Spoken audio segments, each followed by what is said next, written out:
महाराष्ट्राची भाग्यलक्ष्मी म्हणून ओळखल्या जाणाऱ्या कोयना धरणाच्या जलसाठ्याने यंदा तळ गाठला आहे. जून महिना अर्धा संपला तरी पावसाने दांडी मारल्याने धरणाचे पात्र अनेक ठिकाणी पूर्णपणे कोरडे पडले आहे.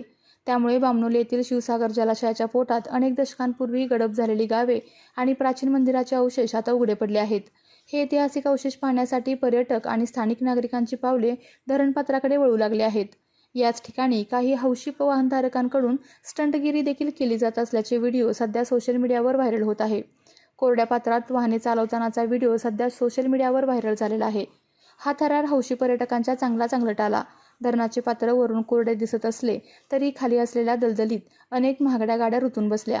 या गाड्या बाहेर काढण्यासाठी आधी ट्रॅक्टर मागवण्यात आला, परंतु तो ट्रॅक्टरही या गाळात फसला. अखेर मोठ्या प्रयत्नानंतर क्रेन प्रचारण करून ही सर्व वाहने गाळातून बाहेर काढावी लागली.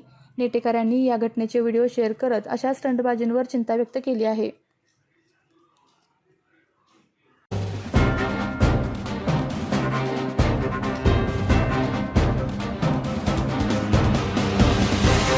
आपल्या तालुक्यातील जिल्ह्यातील बातम्या सर्वप्रथम पाहण्यासाठी आजच सातारा न्यूजला YouTube चॅनलवर सबस्क्राईब करा, लाईक करा, शेअर करा आणि बेल आयकॉन प्रेस करायला विसरू नका.